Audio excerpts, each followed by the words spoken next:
خود پروردگار نے حضرت موسیٰ نبینا علیہ الصلوۃ والسلام سے پوچھا، اے موسیٰ تم میرے لیے کیا کرتے ہو؟ غور سنیے گا، بس زیادہ میں آپ کو مزاحم نہیں ہونا چاہتا. ہاں کیا کرتے ہو؟ حضرت موسیٰ نے کہا کہ پروردگار میں تیرے لیے نماز پڑھتا ہوں، تیرے لیے روزہ رکھتا ہوں، تیرے لیے صدقہ دیتا ہوں، تیرے لیے جو ہے وہ ذکر کرتا ہوں. پروردگار نے کہا کہ موسیٰ یہ تمہاری جو نماز ہے یہ تمہارا دین ہے، اور دین جو ہے وہ راستہ ہے، میرے لیے نہیں ہے، یہ راستہ ہے، اس پہ تم نے چلنا ہے. عزیزان محترم، یہ نماز جو میں پڑھتا ہوں، بعض اوقات ہم بڑا جتاتے ہیں کہ ماں صاحب میں تو 5 وقت کی نماز پڑھتا ہوں، فجر بھی پڑھتا ہوں. بہت سارے لوگ کہتے ہیں ماں صاحب فجر قضا ہو جاتی ہے کبھی کبھی. کیوں قضا ہوتی ہے فجر؟ 1 دفعہ ہوئی، 2 دفعہ ہوئی، 3 دفعہ ہوئی. اب اگر آپ ایک روڈ پہ جا رہے ہوں اور ہر دفعہ آپ کو کیمرے کی لائٹیں پڑتی رہیں تو تیسری دفعہ تو آپ کو برابر والا بولے گا بھائی جب پتہ ہے یہاں لائٹ پڑنی ہے تو گاڑی ہلکی کر لو. گاڑی ہلکی کرتا ہوں کہ نہیں کرتا؟ یا گزرنا چھوڑ دیتا ہوں میں وہاں سے، بھائی یہاں سے نہیں جانا، یہاں کے کیمرے بڑے خطرناک ہیں. نماز قضا ہو رہی ہے، میں سوچتا کیوں نہیں ہوں کیوں قضا ہو رہی ہے نماز میری؟ نماز کمال نہیں ہے، جتا نہیں رہا کہ میں نماز، نہ نماز میرے لیے ضروری ہے. عزیزان محترم، نماز پروردگار نے میرے لیے بنائی ہے، میری بقا کے لیے بنائی ہے.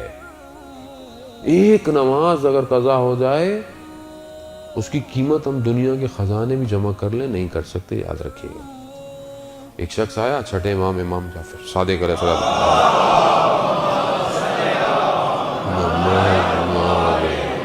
امام کی خدمت میں آیا کہ مولا میں سفر پہ تجارت پہ جانا چاہتا ہوں، استخارہ دیکھیں. استخارہ برا آیا، بد آیا. کچھ عرصے بعد واپس آیا، کہا کہ ابن رسول اللہ آپ نے تو کہا تھا برا آیا لیکن مجھے تو اس تجارت میں بڑا فائدہ ہوا، بہت پروفٹ ہوا. تو امام نے کہا کہ فلانے دن، فلانے روز، فلانی جگہ فجر کی نماز چھوٹ گئی تم سے؟ کہا ہاں.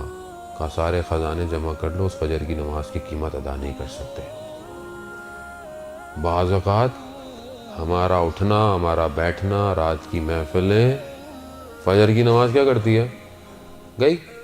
ساری رات بیٹھے میں باتیں کر رہے ہیں، ٹی وی دیکھ رہے ہیں، میچ دیکھ رہے ہیں، یہ کر رہے ہیں، وہ کر رہے ہیں. فجر آئی تو تھوڑی دیر سو لیتے ہیں، گئی فجر. تو وہ بلے شاہ کہتے ہیں کہ راتیں جاگن شیخ صداتاں، راتیں جاگن کتے.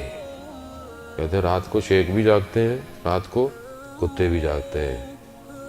چلوے بلیا یار منا لے، بازی لے گئے کتے. کہا یہ رات کو جاگتے ہیں، صبح شیخ دنیا کے کاموں میں مصروف ہو جاتے ہیں، مگر کتا رات کو اپنے مالک کے گھر کی حفاظت کرتا ہے اور صبح آ کر اس کے دروازے پر بیٹھ جاتا ہے. چلوے بلیا یار بنا لے.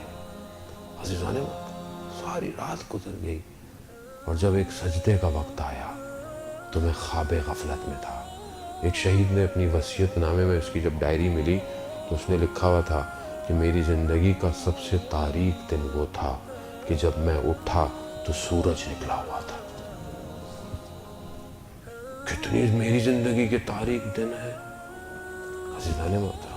میں نہیں کہہ رہا خدا، میں اپنے آپ کو کہہ رہا ہوں کہ یہ نماز تو راستہ ہے میرے لیے. یہ راستہ نہ ہو تو میں تو تباہ اور برباد ہو جاؤں گا. یہ 5 وقت کے سجدے نہ ہوں تو میں تو غرور، تکبر میں پڑ جاؤں گا، کیونکہ میں کسی کو سجدہ ہی نہیں کر رہا. میں سجدہ کروں گا تو مجھے میری اوقات نظر آئے گی کہ میں ہوں کیا. اسی لیے پروردگار کو ساری عبادتوں میں سب سے بہترین عبادت کے سب سے بہترین جز میں سب سے بہتر سجدہ لگتا ہے. اسی لیے اس نے سب سے پہلے جب اپنے امر کو جاری کیا تو کہا کہ آدم کو سجدہ کرو. سجدہ. اسی لیے سید الشہداء نے سجدے میں اپنے آپ کو پروردگار دیا. اسی لیے مولا کائنات نے کوفہ کی مسجد کے اندر سجدے میں ضربت کھائی. بتایا دنیا کو کہ دیکھو سجدہ مہم ہے اور ہم خود مخلوق ہیں اس کی، اسی لیے اس کو سجدہ کر رہے ہیں۔